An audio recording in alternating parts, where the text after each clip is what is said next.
back to Reese World. How you doing? Hope you're keeping safe and healthy. Guys, in today's video, I'll be teaching you how to make coconut oil using my method. I know you guys must have other methods of making coconut oil, but today I'm going to teach you the real method. Yeah, my own method of doing it. So guys, tell me in the comment section how you make your own coconut oil. Tell me what you think of my method, if it's effective, if it's nice, if you like it. Yeah. But before we get into the details of this video, if you haven't subscribed, please subscribe to this channel. Give this video a thumbs up if you enjoy it. Share it. And don't forget to turn on your post notification after subscribing. So whenever I upload any new video, you get a notification and you will watch. So guys, what I'll be needing for this is coconut. Yeah, this is my coconut. I'll need a coconut, a knife, and I'll need a blender. This is my blender. I'll need it to blend the coconut, and I'll need this so I can sieve the coconut milk from the chaffs after blending. And I also need a bowl. This plastic bowl is what I'm going to use. When I peel my coconut, I put inside, I wash the coconut, and yeah, I'll be needing this bowl. And this other bowl, I'll need it too. When I blend my coconut, I will squeeze the coconut into this bowl. So yeah, I need this bowl. And I need this cup with water inside because I'll use the water to blend the coconut. Yeah, I cannot blend the coconut dry like this. If not, it will destroy the blender or it might not even work. So I'll need water to blend the coconut with. I need a cup of water with you. Also, guys, we'll be using this to boil the coconut milk in order to extract the oil.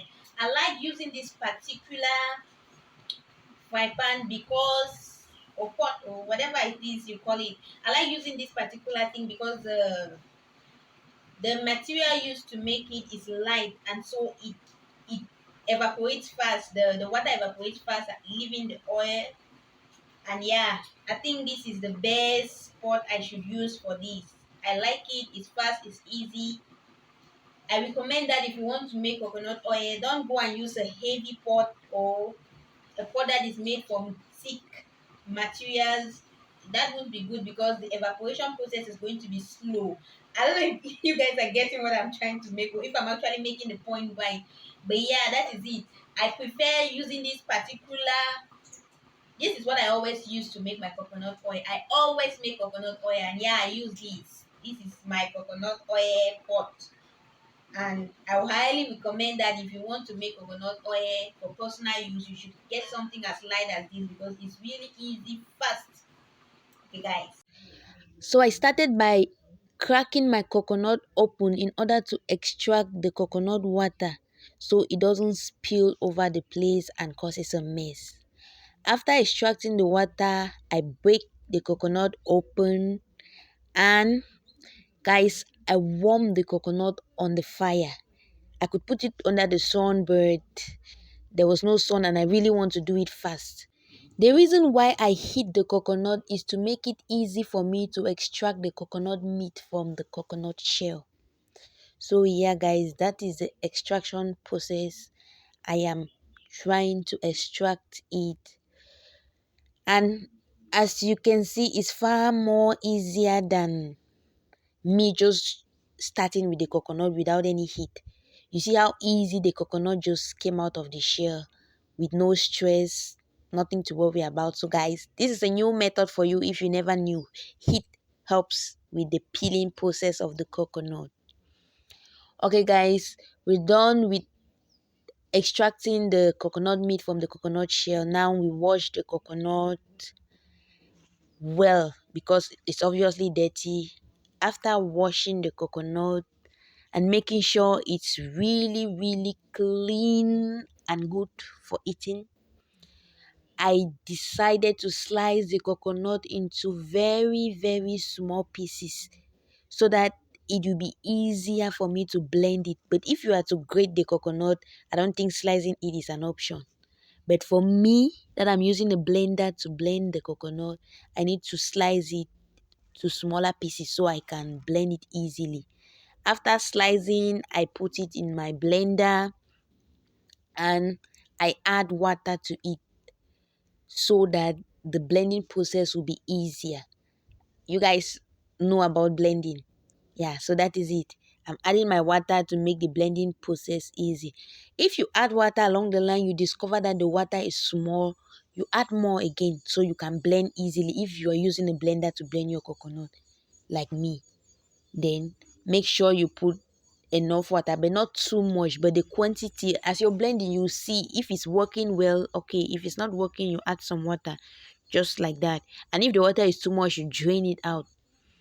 Okay guys, that's my coconut already blended. I couldn't show you guys the blending process because where my socket is so tight, I couldn't film there, and that too.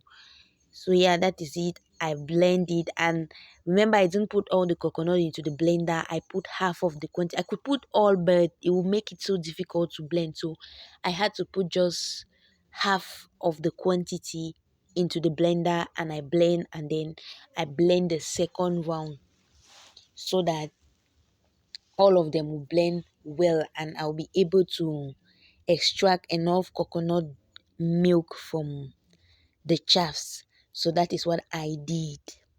Okay guys, after blending, we need to squeeze the coconut milk from the chaffs.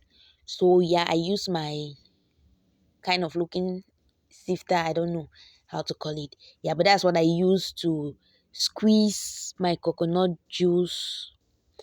And yeah, that's the process going on. I squeeze the coconut juice because I don't just want to squeeze it directly into the bowl.